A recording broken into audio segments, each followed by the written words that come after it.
are. Now you can Okay. go into the second. And we need each other. And we need each other. This is something important because it's okay. Coping with high stress. It's a very simple one. I'm not going to put too much information, but I think it's good to know the things. Okay. What is trauma? This is coming from the DSM. It's a psychiatric, but I made it. It's very simple. I mean, it's not simple. Trauma is not simple. Okay. A state of life-threatening danger accompanied by intense fear, horror, and helplessness. Okay, what has happened is totally a traumatic event. Okay, we have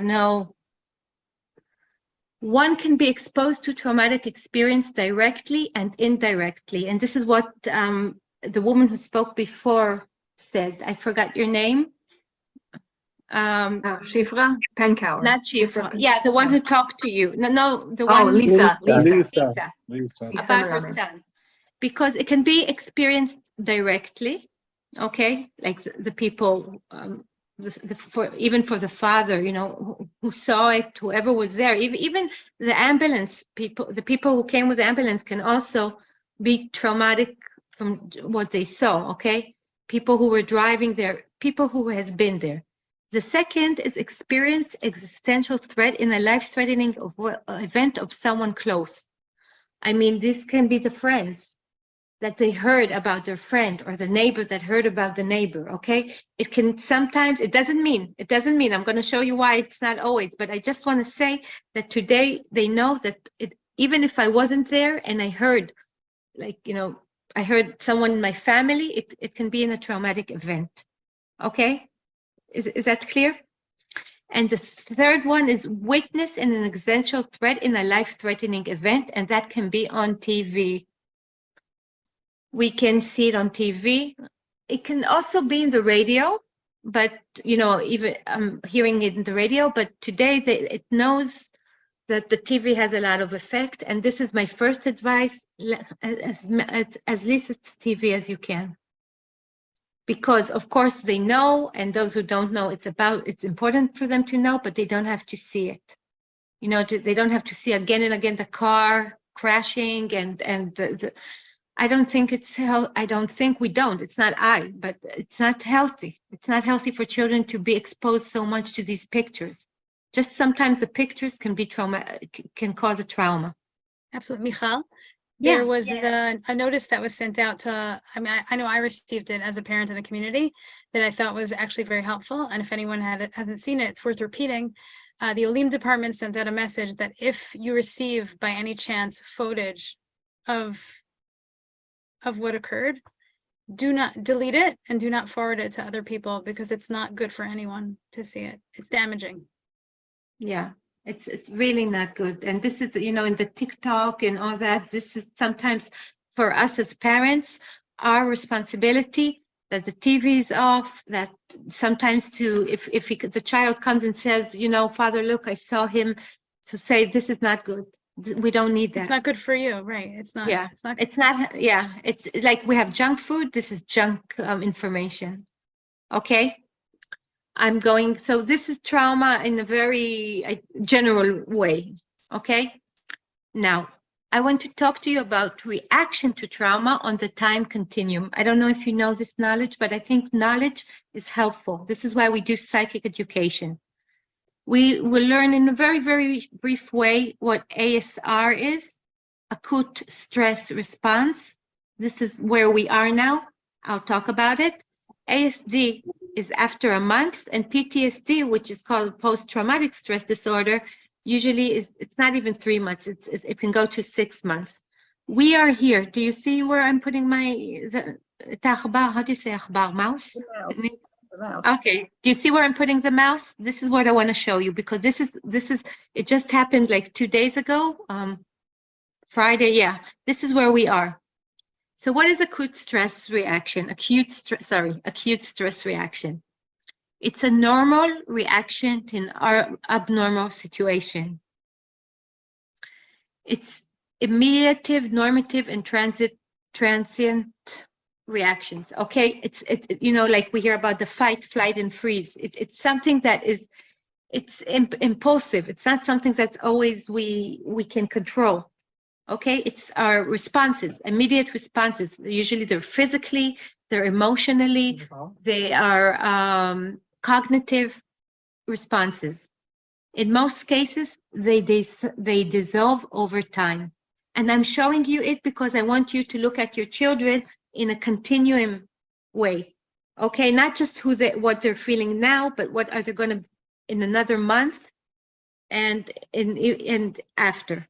Okay, this is information important for parents, as I think. Duration of acute ASR is usually from minutes to days. Usually it's like 48 hours. It can be 3 days, something like that. And now I'll show you the reactions, okay? Shock. Now I don't see you, but I invite every one of you, when you heard about it, what did you feel? What happened to you? Okay, so I'm going to show you the options. What happened to your children? What happened, those who was in the class with her, or she was her madricha, her counselor, So it can be shock. So this comes from the freeze. Disorientation. What happened? What's happening here? We're very confused. Confusion. It's cognitive. Hypervigilance. We're very alert. Everything is like, so we become very, very, very sensitive to everything and every word and everything. These are things you see as parents, okay? High pulse, anxiety. These are reactions, okay? Freeze.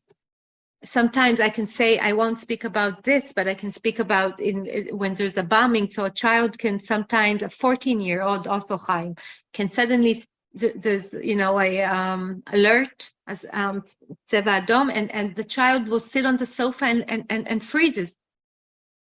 It's like there's a blackout and doesn't move from the sofa. Suddenly, like he's immobilized. This is a reaction that comes.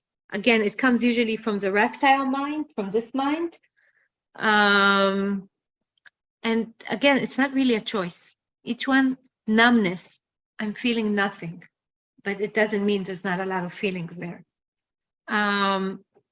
Detachment, this doesn't, This is a cope mechanism. We need it. Sometimes you can see even in the funeral, the child can be detached, even if it's his parents, the child will be detached, and it's a very healthy mechanism. It becomes unhealthy after time, when he's a grown-up and it's time to grieve and to really deal with it. But detachment can sometimes save, because it's too much. It's too much. It's too much for the child to feel all of this. Tremble. Tremble is a way of the body, and it's a healthy way of the body to move the energy. And if someone starts to tremble, I don't stop them, never. I go to houses, sometimes after bombings, I come into the houses, and when it's safe, of course, and I see sometimes a child or one of them is still trembling, and I know the body is releasing, it's activating and taking out the energy. So it's not a bad thing. This is all kinds of ways we are coping. Again, physically, emotionally, cognitively, in behavioral. Crying. Someone said before, she wrote, I was sobbing. I moved from sobbing, and someone wrote it in the chat. Of course, it's a way we release our emotions. It's a healthy way. Aggression. Okay, we see it on the streets. Aggression is coming from the fight. I hate, there's a lot of, we see it we see it on the TV, how people become, when something happens like that, so everyone, the memshala, sham, it just brings up so many aggressions. It comes from the fight. Anger. Anger is a healthy mechanism. When it moves, it doesn't, if the person stays in the anger all the time, that's not a healthy. Sleepless, or the other way, sleeping all the time. That can be both ways. But who said, I think, you said to that, Chaim, that your child couldn't sleep. Someone said that the child couldn't go to sleep that night. Or one of you said it. Fear, of course. fear going in the car, fear driving, fear going in that summit again, fear of the mother going. Sometimes we can see in children regressions. Okay, suddenly, you know, he's not using the diapers anymore, and suddenly he pees in bed. Okay, Rivka, if you have anything to say, please. Okay.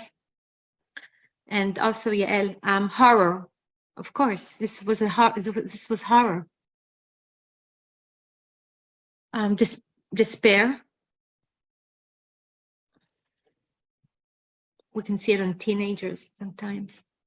Depression. Again, I'm speaking about acute stress response. I'm speaking not about a pathological depression. I'm speaking about, like, you see your child getting, or yourself. Again, look at ourselves before we look at our children. We're going inside now, like, you know, I feel depressed in these days. I'm depressed. It's very sad days, and sometimes, you know, like I don't want to do anything. So it's okay. Again, it's a normal reaction in an unnormal situation. Sweat is, again, like the trampling the body, taking out all the toxics that are moving, the emotions that we want to go out. And anxiety. Sweat is also a lot of time a symptom of anxiety. These are symptoms, okay? Chaos. Look at the chaos we had with the Zoom. The English speakers with the Hebrews. This chaos is part of it. Because we, you know, our mind can't understand how something like that happens. Everything is like, the world becomes a little chaotic. Not a little, a lot. Okay, so anyone wants to say something before we move? Or I move, I know because it's recorded, but just I really invite every one of you to look at yourself first. Where am I when I heard this? Where am I now? Remember, it's still the 2 days, the first days. It can, and it can change, okay? I can be aggressive, and suddenly I can be trembling, and suddenly I can be crying, and suddenly I can be detached, okay? It's very mobile, there's a mobility in these things. But I really invite each one of you to look at yourself and to look at your children. Where do you feel they are? And you can even write it down, we'll talk about it, but I just want you to show it, okay? Again, because it's recorded, I want to respect your privacy, okay? I can also send it to you, Rivka, whoever will want this. Okay, traumatic. Okay, so now I want you to see why I'm showing you this. We spoke about the timeline. Usually, the ASR will be here. This is where between 1 hour to 2 days. It can be also 3 days, and it can be 4 days, okay?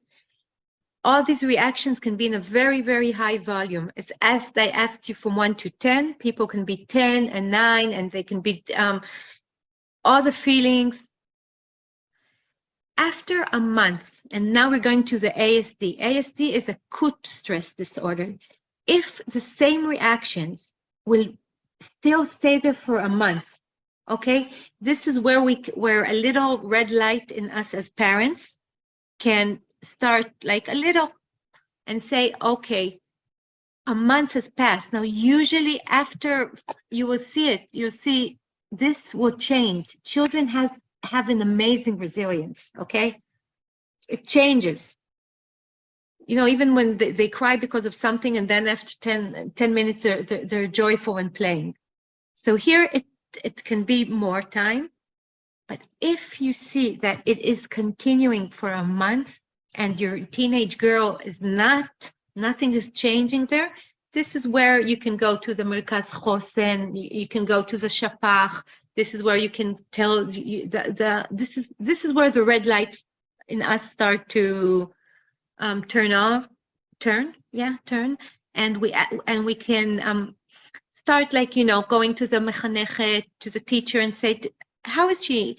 How is she in school? Do you see her? Is she playing with friends? And maybe at home she's like that, and in school she's different. Okay, so that's really good to learn from all other perspectives.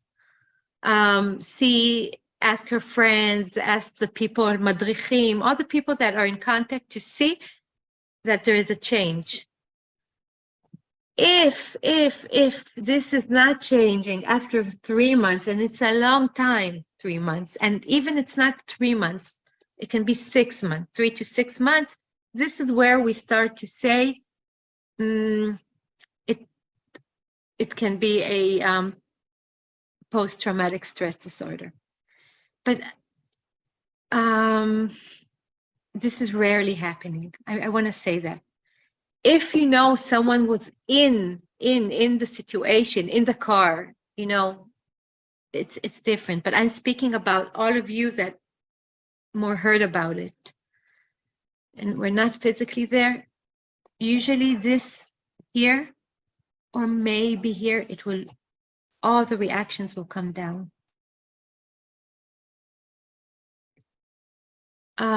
And this is why you have the Resilience Center, your Merkaz Chosen, and this is why you have the Shapach, and this is why you have these resources, because the more we take care of it earlier, and when we, like in here, the less there would be a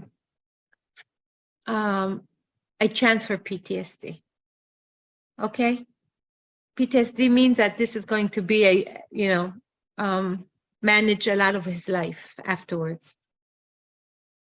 Am I clear about it? If there's a question about this, you can just raise your hand and ask. I'll see who raises a hand. Yes, Yael. Yeah, no, I think it's a very important point, because it's very easy to say, you know, my child is still struggling 3 to 6 months later, you know, there must be PTSD, but you're making a very important point. If they weren't involved in the accident, in the trauma itself, in the car, or they're not related to the family, it's very unlikely, right? It's very rare for that to be, for children. So then how would you explain it? Then what if we do see a child that's still struggling 3 to 6 months later? I would take him for help, to get like a psychologist, you know, I would. That's what I would do with my daughter, with my children. I would, yeah. I wouldn't, you know, say, okay, it's going to move. 6 months is a long time. You'll see it. If I'll meet you in 6 months, most of you are going to tell me, yeah, they're okay. They're playing, they're learning, they went back. You know, resilience is like when you have a, it's bouncing back, okay?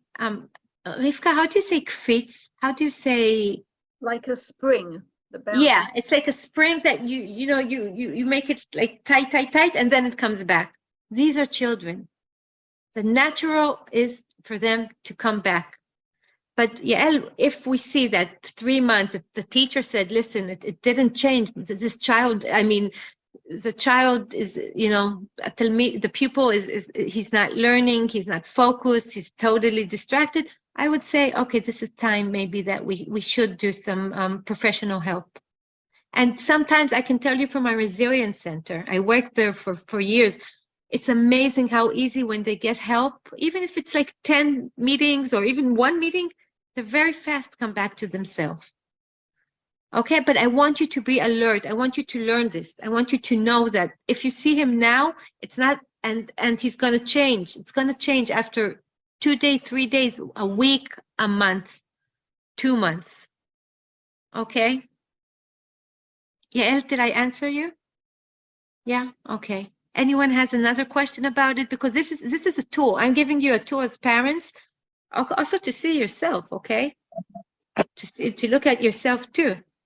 But this is a tool to see how, if it's a roller coaster of feelings, and it's going to be all the time, and usually again after a month it's going to be less, you know. Now you're speaking between Levaya and Shiva. We hear there's the Bsora Mara when you hear about it, and then there's the it's going. Why did I show you all those feelings before? Because these are normal feelings.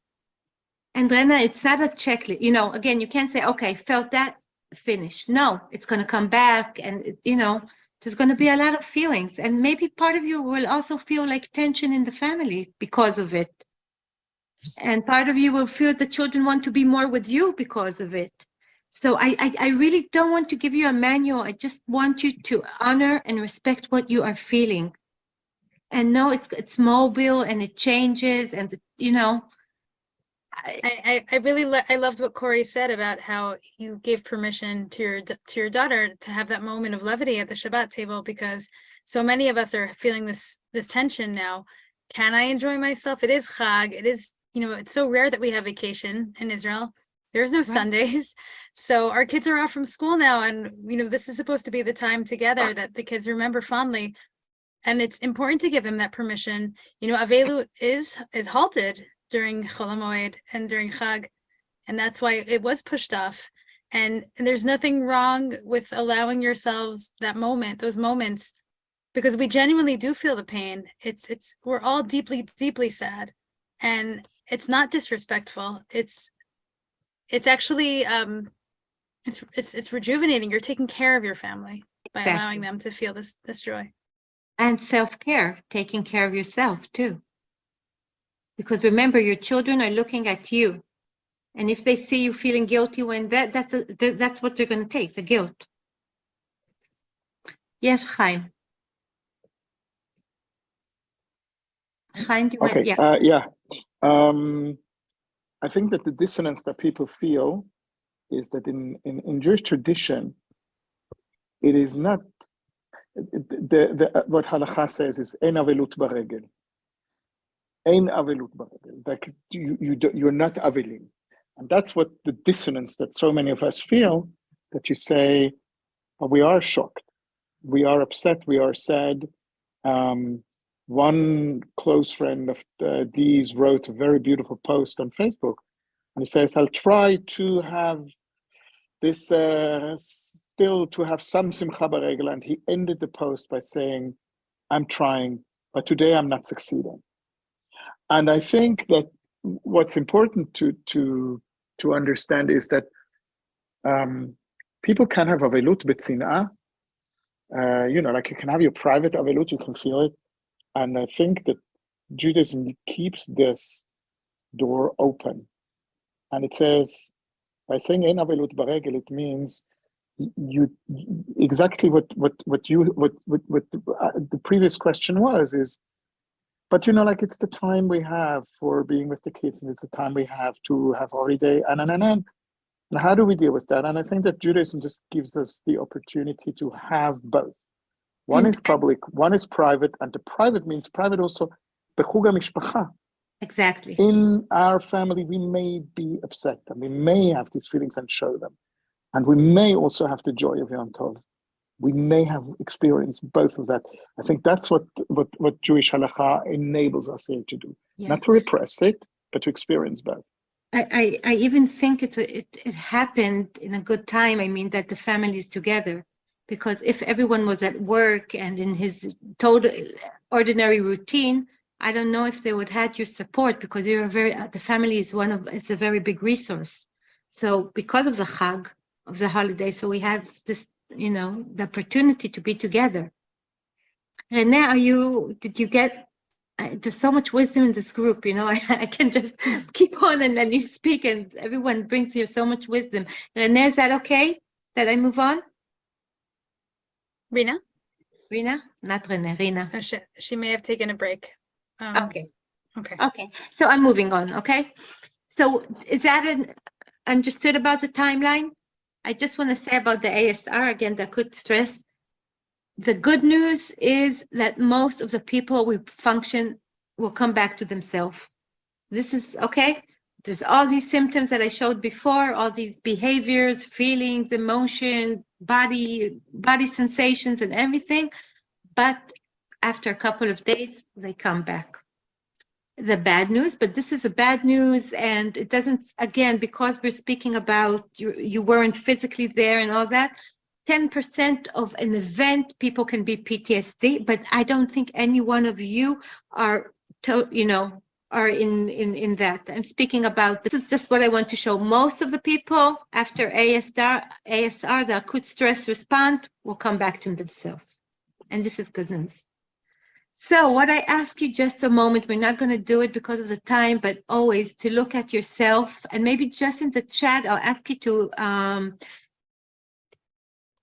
what the question, what am I experiencing at this time? Each one has its own experience. That's what I showed you when I saw the reactions. But what helps me cope? Because I want to talk a little bit about the coping mechanism. And I want to show you a model, a very good model. Maybe some of you know it, and maybe you'll be introduced to it, and you can read a lot about it in the internet. And what I invite you for a moment to write in the chat, what helps you cope? And and if you see the word healthy, why do I say healthy? Because if I'm just drinking alcohol and alcohol and alcohol, or smoking and smoking and smoking grass, this is not usually a very healthy cope. Okay, but I see the people I'm speaking with, and I see healthy people here. So just write, like, you know, what helps me? What helps me? What do I need now is a question you can ask yourself when we finish, and come back to yourself. This is self-care. But what I would like, the second question, is that if you could just write in the chat, oh, but can I see the chat? Yeah, I can see the chat. What helps me in this time? Or you can say it, but I think it'll be easier if you just write, like, my family, taking a walk, praying, you know. Some people, the praying really helps them. Some people, I'm talking to people who mostly pray. I mean, it's in your routine. Sometimes a good friend, because I want you. So did you write down? Are they writing down? I don't see it because I'm in, maybe I'll just a moment, wait. Okay, speaking with friends, great. This is a really good, friends is a very important. Walking for a long time while hearing music, great. Saying Tehillim, very uplifting. להיות עם המשפחה, being with the family, making the holiday, cooking, exercise, good, something with the body, joining community efforts to pray, sing, be present, throwing myself into doing something productive, good. Sometimes we even become very productive, overproductive, overdoing. קבוצת תמיכה.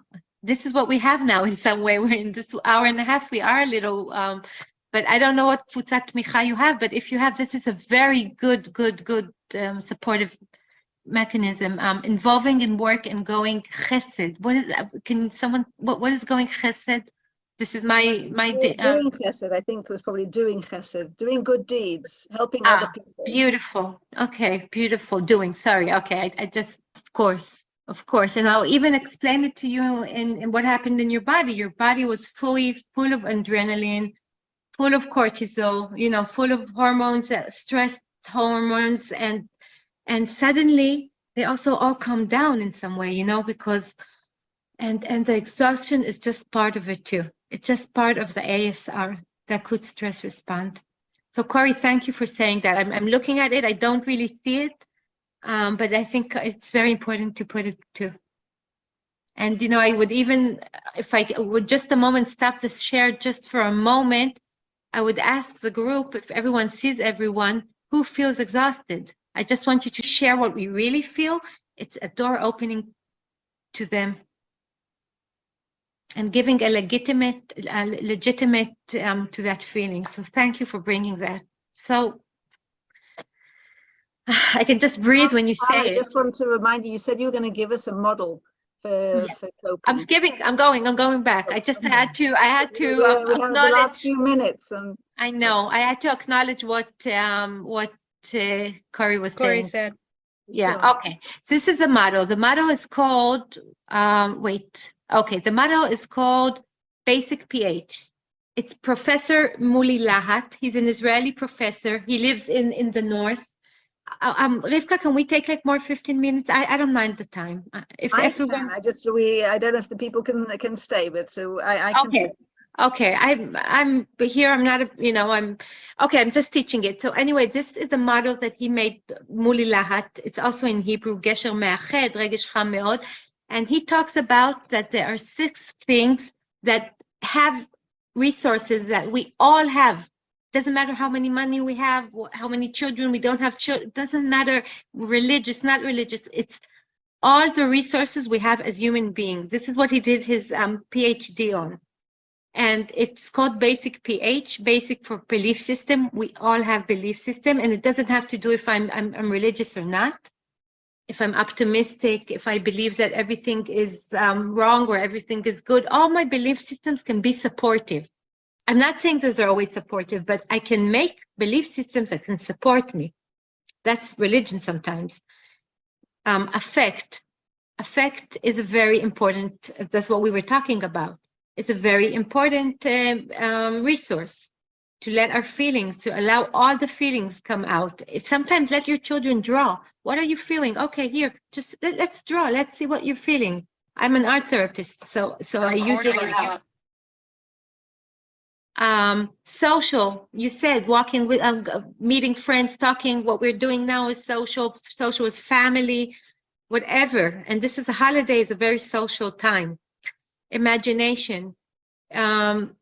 For children, imagination is a very big coping way. Imagine, I remember when there was the bombings and the teacher, my girl was in an anthroposophic school, and the teacher said, every time you hear the bombs, the alarms, put yourself like in a bubble of light. And she used it and it was helpful. So we can use imagination. You can imagine you're talking to the child that died, and but this is really how he